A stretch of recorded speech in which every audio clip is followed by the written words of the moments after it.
Greetings, everyone. My name is Matthew Mercandetti. I will be presenting our Team Teach It for the Three-ish Musketeers group on behalf of Dylan, Logan, Alexander Zengtai, and myself. Our topic is going to be niche markets. In specific, we're going to be talking about the youth sports complex boom and the rise of travel sports tourism as a niche market and how they relate to one another. So sit back, and I hope you enjoy the presentation. So, by way of an introduction, we want to talk a little bit about the paradigm shift in youth sports over the last several years. I'm sure many of us can remember signing up and playing in a Little League or Pop Warner League, some form of soccer league, or any really kind of local sporting league for children. Um, and they were usually, pretty small affairs. Like I said, we like to call them mom and pop sponsored leagues. Um, they were usually relegated to, local kids pulled from a general pool. Anyone who signed up got on a team. Um, the biggest event you would have was your championship at the end of the season, and you never really traveled anywhere to compete. You were playing against these local kids, these local families. What they've seen and what we found through research is the dynamic has shifted. Travel sports has been around for a very long time. It's not a new concept to have a traveling sports team made up of specifically selected youth athletes. But what has happened is the dynamic has shifted where the focus is really no longer on these mom and pop shop sponsored leagues, as we call them, into the travel sports tourism boom that we're seeing nowadays. Um, children and families are now traveling more and more every weekend almost to compete all across the state, into adjoining states, and all across the country, really, to compete against other teams at similar skill levels. And that's given rise to the need for these mega sports complexes, these multi-million dollar facilities that can house and conduct these big events that happen almost every week. Through our research, we found that in the last several years, according to Time Magazine, this youth sports travel industry has become a $15 billion industry. So, like we said before, uh, this is not small business anymore. We're talking about big business, big players, big companies and developers and marketers are getting involved in this um, to all get a piece of that, that billions of dollars, the billions of dollars that are available in revenue, with this youth travel sports phenomenon. So we're trying to bridge the gap as to how youth sports and niche markets and niche marketing are related. So to start, really, what we have is a definition of what niche marketing is. It's concentrating all marketing efforts on a small but specific and well-defined segment of the population. Um, as we talked about before, how does this relate to youth sports? Well, not every kid can participate in these travel sporting teams.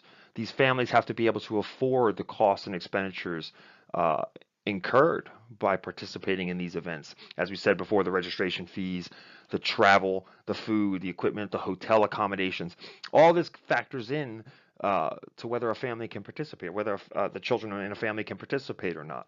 So what you see is the focus has shifted.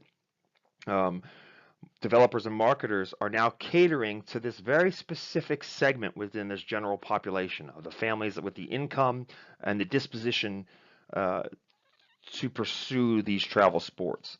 Um, we have a link later in the slideshow to an excellent video on HBO, Real Sports by Brian Gumbel, where they interview some of these families. And one family in particular, who has two young children who every year participate, this family spends about $15,000 per child every year for them to participate in these sports. If you do those metrics and you elongate the time frame, you're looking at a $30,000 a year expenditure by this one family for both their children. Over 4 years, that family has spent over $120,000 in youth sports, specifically this travel sports and sports tourism. So marketers and developers have realized this, and they've shifted their focus um, to catering to this very specific segment. So that is why the youth sports and niche marketing ties in. Um, like we said before, when I think of youth sports, I used to think of everyone in the neighborhood playing. But now maybe you have one or two children in the neighborhood participating out of the 30 to 40 families in that small neighborhood.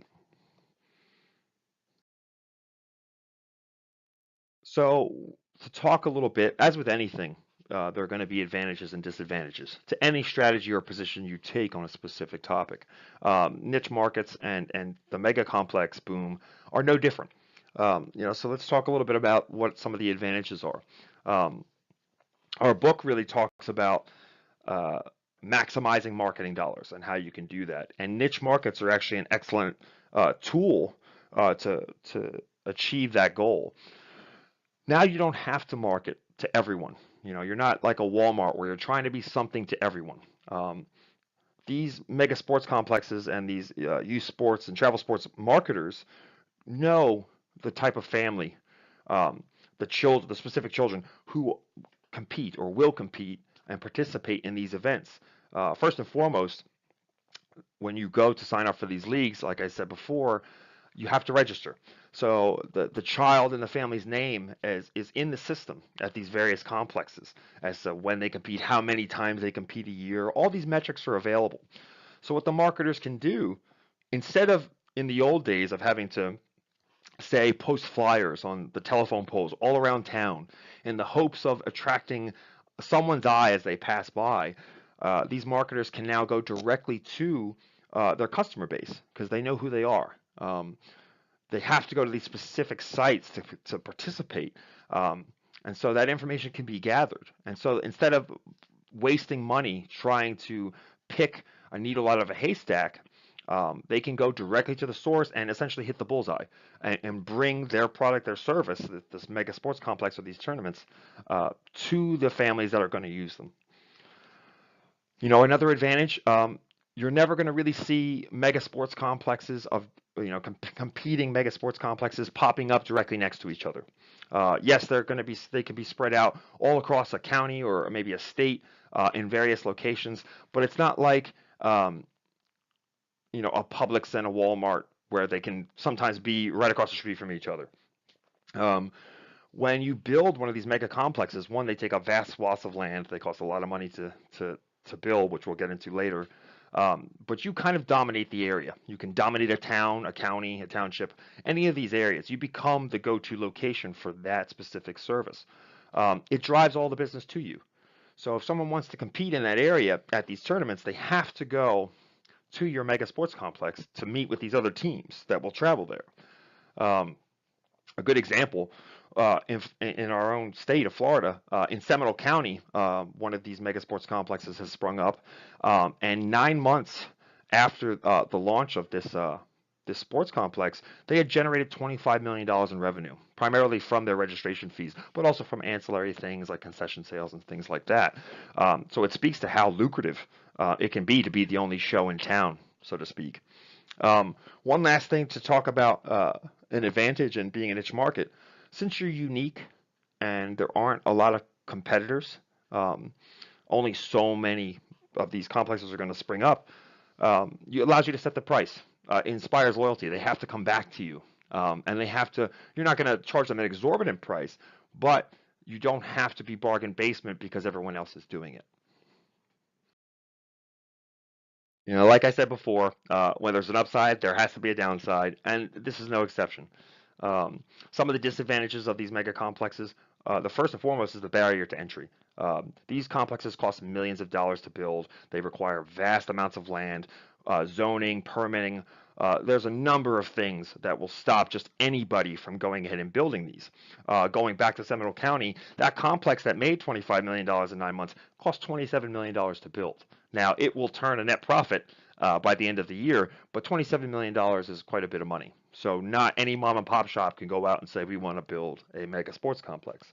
Um, so it takes a deep wallet, to cover the costs and the expenditures to build them. Another disadvantage is your limited growth potential. You used to have 50 families in the neighborhood, like I said before, that participate in those little leagues. Now, two out of those 50 families compete in the youth sports. There's only so many children that are going to play. It's a finite number. Um, and actually, even though the overall number of travel sports athletes has up, the overall number of total youth athletes has actually gone down in recent years. So the pool is getting smaller. More kids are playing travel sports or going to travel sports for their youth sporting events. Um, but the overall pool of possible customers is getting smaller. So that's another downside to niche marketing. It kind of limits you in your growth potential. One final topic we did want to cover that's kind of unique to this specific topic of youth sports is the impact and the advantages of this niche marketing approach can have to the entire community. When you build these complexes, as you'll see, we provided a link for that HBO Real Sports segment. I suggest you watch it because it talks about these small rural towns that are kind of been fading over the years and don't have a lot of economy or commerce going on.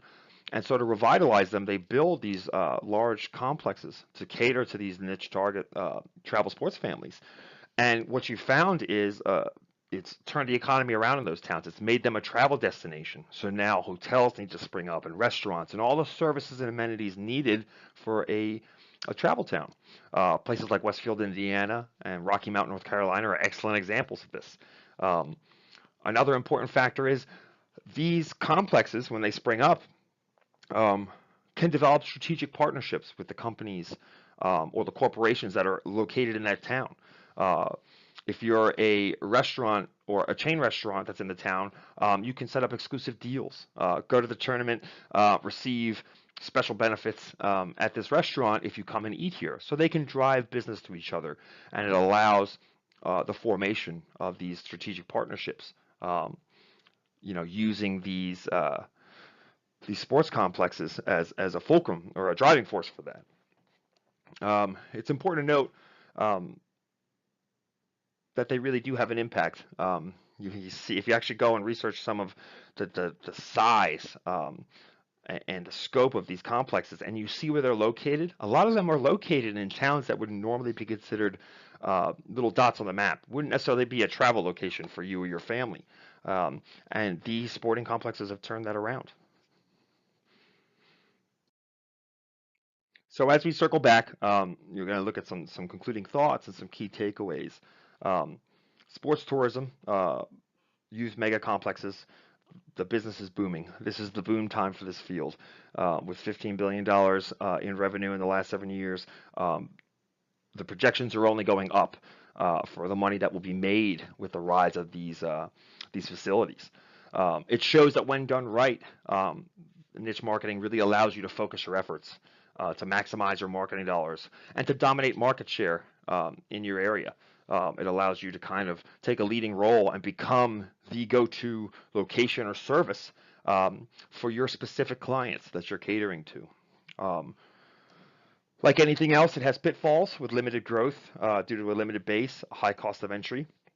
Another thing to watch is as more and more of these big companies develop these complexes to get in on this boom, that lesser competition advantage will start to diminish, and you'll find too much competition where you have multiple facilities fighting for the same customers, and they're kind of cannibalizing each other's customers, which will cause a general loss in revenue for all of them and will cause some of them to fail. Um, so not everything is foolproof. There are the downsides to niche marketing, just like there are upsides. But for right now, this niche market is on the rise, and will probably continue to rise for the next several years. Don't be surprised if you see them start to spring up locally. Consider the Benderson Park and the rowing complex. Obviously, that's for a very specific target in Sarasota, but that complex is massive. That's one example of how they've come to become. They've entered into the mainstream of youth sports, where in the past it was a little tiny field, in the neighborhood that everyone went to play in. So we thank everybody for listening to our presentation. We hope you enjoyed it. We hope it was interesting and informative. If you have any questions, please feel free to leave a comment in the comment section of the video. We'll be happy to answer anything you may have. And we look forward to seeing all of your presentations. Have a great day. Thanks.